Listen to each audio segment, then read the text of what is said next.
भिखारी खा ले।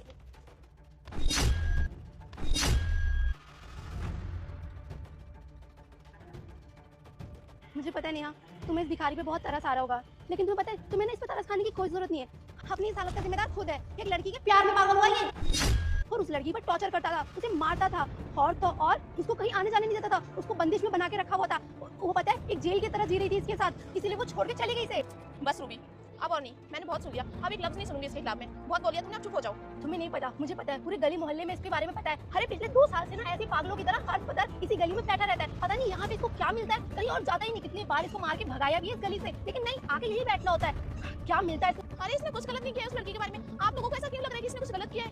क्यों, तुम्हें क्या तकलीफ हो रही है इसके बारे में सुनकर? हाँ, क्योंकि बेटा मेरी वीडियो को ऊपर मत करना, आज तुम्हारे घर खुशखबरी आएगी। मेरी वीडियो को लाइक और चैनल को सब्सक्राइब कर दे और जाते जाते कमेंट में जय मां लक्ष्मी लिख दे।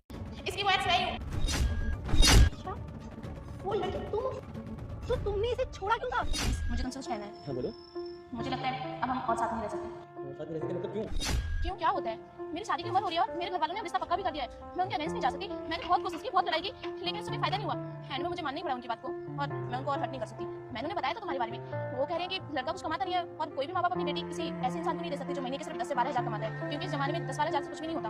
मैं तो तुम्हें कब से बोल रही हूँ, अच्छी जॉब कर लो, कुछ कर लो, ताकि मैं अपने घर वालों से मिलवा पाऊँ, लेकिन मैंने कभी कोशिश भी नहीं की। सो अब मुझे लगता है बस करते हैं। ये तुमको अब याद आ रहा है? इतने साल से हम साथ में, तब तुम्हें नहीं पता था कि मैं 10 से 12 हजार की जॉब कर रहा हूँ। मैं प्यार कर रहा था, अपने माँ बाप से पूछ के किया था। अब जब शादी करने की बात आ रही है, जब आगे बढ़ने की बात आ रही है, तुम ऐसे पैर पीछे कर रही हो कि घर वाले नहीं मानेंगे। प्रिंस, तुम्हारी बात अलग है, मेरी बात अलग है। मैं लड़की हूँ, मैं अपने घर वालों से और नहीं लड़ सकती। मैं अपने मम्मी पापा को ऐसे रोते हुए नहीं देख सकती मेरे लिए। और मैं इस मुंह से मिलवाऊँ, तुम 10 से 12 हजार की नौकरी करते हो, इतने में तो मेरे मेकअप का भी सामान नहीं आता। क्या होगा? घर के खर्चे, और ना जाने फ्यूचर में हमारे बच्चे भी होंगे, तो फिर वो सब खर्चे कैसे मैनेज करेंगे? मेरा फैमिली तो किसी की एग्री नहीं होती मैरिज में, घर वालों को मनाना पड़ता है। दिल होना चाहिए आगे बढ़ने के लिए। तुम्हारे मन में पहले ही सब होता तो मेरे को पहले बता देती ना। मैं इतने एफर्ट डालूं, मेरी फैमिली तो नहीं आई थी, मैं भी तो एफर्ट डाल रहा हूं। और 10-12 हजार नौकरी का क्या है? आज तो कल मैं और मेहनत करूंगा और पैसे कमाऊंगा, लेकिन इसका मतलब ये थोड़ी आज मेरी प्रॉब्लम है, आज मैं फंसा हूं। भाई हम तो पार्टनर है, तुम्हें तो और वो पुश करना चाहिए, लेकिन तुम करो ना हमेशा तुम्हारे साथ में।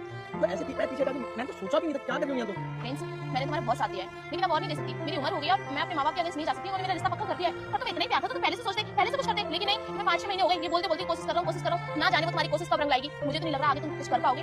तो ठीक है, देख लो, तुम मैं तुम्हारे साथ और नहीं रह सकती। और मुझे बहुत अच्छे से पता है तुमसे शादी करके मेरी जिंदगी क्या होगी। 4 दीवारी में कैद होकर रह जाऊंगी, जो कि मैं नहीं होना चाहती, क्योंकि तुम्हारी औकात तो इतनी है नहीं तुम मुझे कहीं घुमा पाओ या फिर मेरे महंगे शौक पूरे कर पाओ। तो मैं एक ऐसे इंसान से शादी क्यों करूं? प्यार अपनी जगह और जिंदगी जीना अपनी जगह। मैं तुमसे शादी करके 4 दीवारी में कैद नहीं होना चाहती। और वैसे भी लाइफ में ना पैसा मैटर करता है, प्यार से पेट नहीं भरता है। 4 दिन बाद ना प्यार का भूत उतर जाता है, फिर पैसा होता है तभी लाइफ में इंसान कुछ कर पाता है। और ये बात तुम्हें भी जल्दी समझ आ जाएगी। मेरा फैमिली की बात है, फैमिली सबकी होती है, लेकिन मुझे ये बिल्कुल मतलब तुम समझ में नहीं आ रही। आज मुझे तुम कैसे अजीब-अजीब सी बातें कर रही हो? तुम्हारे दिल में कुछ और है या कुछ और है, तो मुझे वो क्लियर बताओ ना। प्रिंस, अब तुम्हें जो सोचना है सोचो। अगले महीने मेरी शादी है, आना हो तो आ जाना, मैं जा रही हूँ। मैं शादी नेहा क्या बताऊं मैं, मेरी शादी की बात चल रही थी घर में, और मैं इसको अपनी फैमिली से मिलवा भी नहीं सकती, क्योंकि ये कुछ भी उस टाइम कमाता नहीं था। मैंने इसको बहुत बोला कि कुछ काम कर ले, मैं अपनी फैमिली से मिलवा दूं ताकि हमारी शादी हो, आगे कोई बात पड़े, लेकिन इसने मेरी कभी कोई बात नहीं मानी। और एक दिन बस जबरदस्ती मेरे पेरेंट्स ने मेरा